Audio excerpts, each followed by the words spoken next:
ನಾನು ನಿಮ್ಮ ವಿಜಯ, ನೀವು ನೋಡ್ತಿದ್ದೀರಾ ವಿಜಯ ಲಾಗ್ಸ್ ಬೆದ್ರ. ನಾನಿವತ್ತು ಬೆಂಡೆಕಾಯಿ ಮಾಡುವಂತಿದ್ದೇನೆ. ನಿಮಗೂ ತೋರಿಸ್ತೇನೆ, ಬನ್ನಿ ಹೋಗುವ ನೋಡುವ. ಇವತ್ತು ಬೆಂಡೆಕಾಯಿ ಮಾಡುವ. ಅದಕ್ಕೆ ತೆಂಗಿನಕಾಯಿಯನ್ನು ಫಸ್ಟ್ ಹುರ್ಕೊಳ್ತೇನೆ.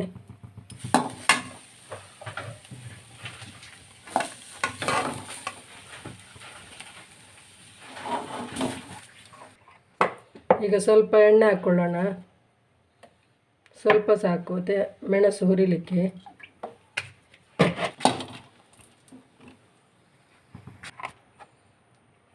ಮೂರು ಸ್ಪೂನು ಸಣ್ಣ ಸ್ಪೂನು 3 ಸ್ಪೂನು ಧನಿಯಾ ಹಾಕ್ಕೊಳ್ತಿದ್ದೇನೆ. ನೋಡಿ ಈಗ ಸಾಕು. 1 ಸ್ಪೂನು ಜೀರಿಗೆ ಹಾಕ್ಕೊಳ್ತಿದ್ದೇನೆ. ಅದಾಗದೆ ಎಣ್ಣೆದು ಪಸ ಉಂಟು. ಮೆಂತ್ಯ 1/4 ಟೀ ಸ್ಪೂನು. ನೋಡಿ ಈಗ ಸಾಸಿವೆ ಹಾಕ್ಕೊಳ್ತಿದ್ದೇನೆ 1 ಸ್ಪೂನು. ಸ್ವಲ್ಪ ಎಣ್ಣೆ,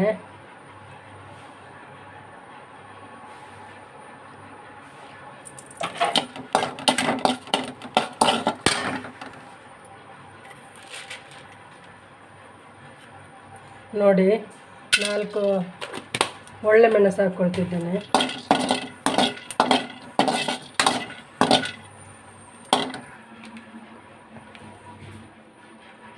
ಕಾಲು ಟೀ ಸ್ಪೂನು ಅರಶಿಣ,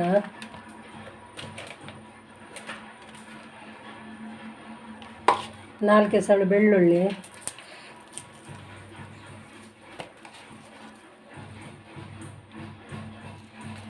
ನೋಡಿ ಬಣಲೆ ಬಿಸಿ ಆಯಿತು. ಈಗ ಅದಕ್ಕೆ ತೆಂಗಿನ ಎಣ್ಣೆ ಹಾಕ್ಕೊಳ್ತಿದ್ದೀನಿ. ಒಂದು 3 ಸ್ಪೂನಿನಷ್ಟು ಹಾಕ್ತೇನೆ. ಎಣ್ಣೆ ಬಿಸಿ ಆಯ್ತಲ್ಲ, ಈಗ ಸಾಸಿವೆ ಹಾಕ್ಕೊಳ್ಳೋಣ.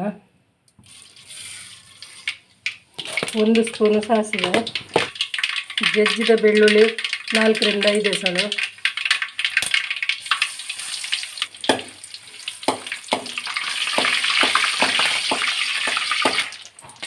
ಸ್ವಲ್ಪ ಉದ್ದಿನ ಬೇಳೆ,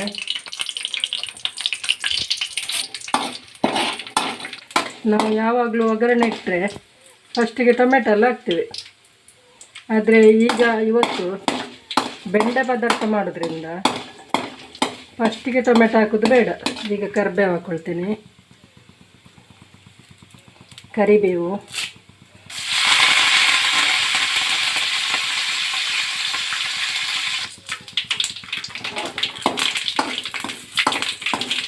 ಈರುಳ್ಳಿ ಹಾಕ್ಕೊಳ್ತೀನಿ.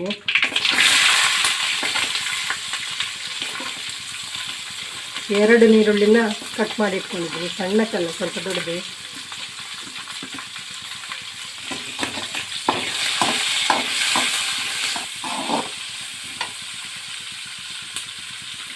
ಈಗ ಕಾಯಿ ಮೆಣಸು ಹಾಕ್ಕೊಳ್ತೇನೆ,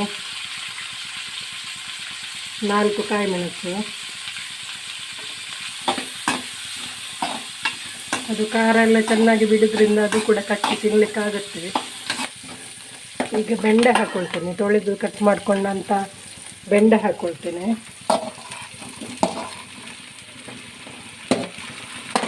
ಇದು ಸ್ವಲ್ಪ ಹಾಗೆ ಫ್ರೈ ಮಾಡ್ತೇನೆ.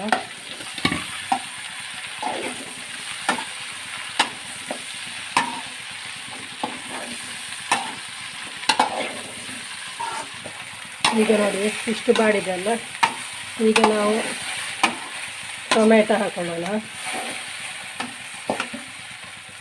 ಇದು ಒಂದು 5 ಟೊಮೆಟೊ ಇದೆ ಇದರಲ್ಲಿ. ಈ ಟೊಮೆಟೊ ಹಾಕ್ಕೊಳ್ಳೋಣ. ರುಚಿಗೆ ತಕ್ಕಷ್ಟು ಉಪ್ಪು ಹಾಕ್ಕೊಳ್ತೇನೆ. ಈಗ ಹುಣಸೆ ಹುಳಿ ನೀರು ಹಾಕ್ಕೊಳ್ತೇನೆ.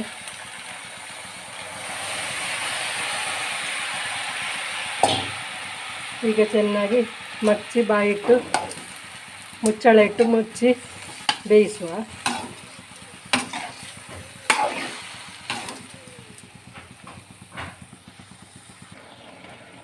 ಈಗ ನೋಡಿ ಬೆಂದಿದೆ, ಬೆಂಡೆ ಬೆಂದಿದೆ. ತುಂಬ ಅಪ್ಪಚ್ಚಿ ಆಗೋದನ್ನು ಬೇಡ. ನೋಡಿ ಇಷ್ಟು ಬೆಂದಿದೆ, ಕರೆಕ್ಟಾಗಿದೆ. ಈಗ ನಾವು ಕಡ್ದಿಟ್ಟ ಮಸಾಲವನ್ನು ಸೇರಿಸ್ಕೊಳ್ಳೋಣ, ರುಬ್ಬಿಟ್ಟ ಮಸಾಲವನ್ನು ಸೇರಿಸ್ಕೊಳ್ಳೋಣ.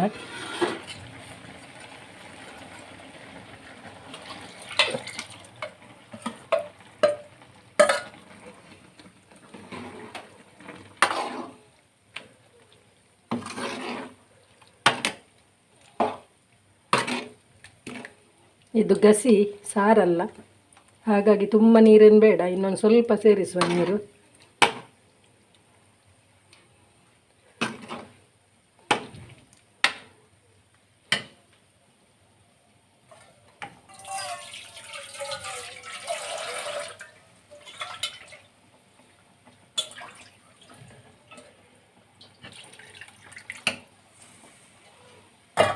ನೀರು ದೋಸೆಗೆ, ಚಪಾತಿಗೆ, ಅಕ್ಕಿ ರೊಟ್ಟಿಗೆ, ಅನ್ನಕ್ಕೆ, ಕುಚ್ಚಲಕ್ಕಿ ಅನ್ನಕ್ಕೆ ಎಲ್ಲ ಇದು ಗಸಿ ತುಂಬ ಚೆಂದ ಆಗ್ತದೆ. ಮತ್ತು ಕಾಲು ನೋವಿನವರಿಗೆ, ಬೆನ್ನು ನೋವಿರುವವರಿಗೆ ಬೆಂಡೆ ಎಲ್ಲ ಒಳ್ಳೆಯದು ಆರೋಗ್ಯಕ್ಕೆ. ಆದರೆ ಉಬ್ಬೇಸದವರಿಗೆ ಸ್ವಲ್ಪ ಆಗೋದಿಲ್ಲ.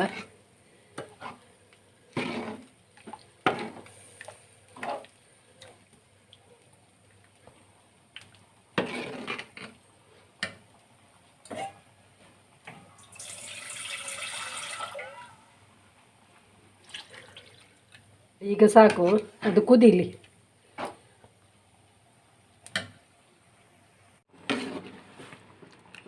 ನೋಡಿ ಬೆಂಡೆ ಗಸಿ ಹೇಗಾಯಿತು, ಸೂಪರ್ ಬಂತಲ್ಲ. ನೀವು ಮಾಡಿ ಹೀಗೆ. ಈಗ ಇದಕ್ಕೊಂದು ಒಗ್ಗರಣೆ ಹಾಕಿಕೊಳ್ಳುವ.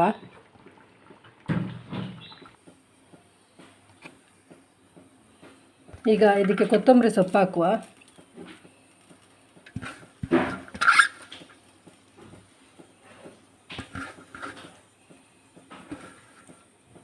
ತೆಂಗಿನ ಎಣ್ಣೆ ಹಾಕ್ಕೊಳ್ತೇನೆ.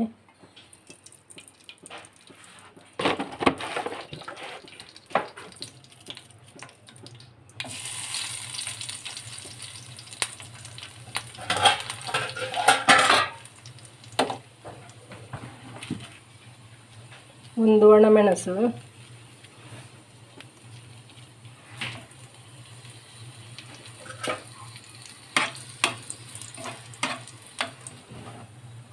ಸ್ವಲ್ಪ ಸಾಸಿವೆ,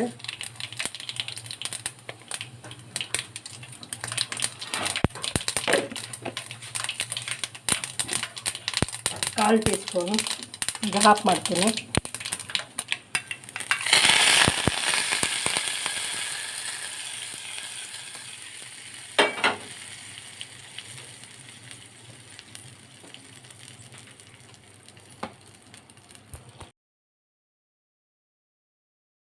ಚೆಂದ ಬಂದಿದೆ.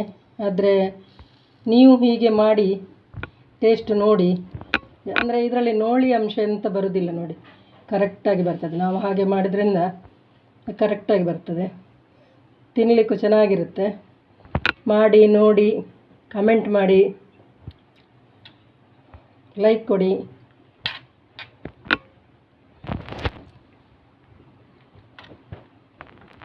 ಯಾರು ಸಬ್ಸ್ಕ್ರೈಬ್ ಮಾಡಲಿಲ್ವೋ ಅವರು ಸಬ್ಸ್ಕ್ರೈಬ್ ಮಾಡಿ, ಬೆಲ್ ಬಟನ್ ಒತ್ತಿ. ಮಾಡಿ ನೋಡಿ ತಿನ್ನಿ. ನಾನು ಇನ್ನೊಂದು ವಿಡಿಯೋದಲ್ಲಿ ಸಿಗ್ತೇನೆ. ಬಾಯ್.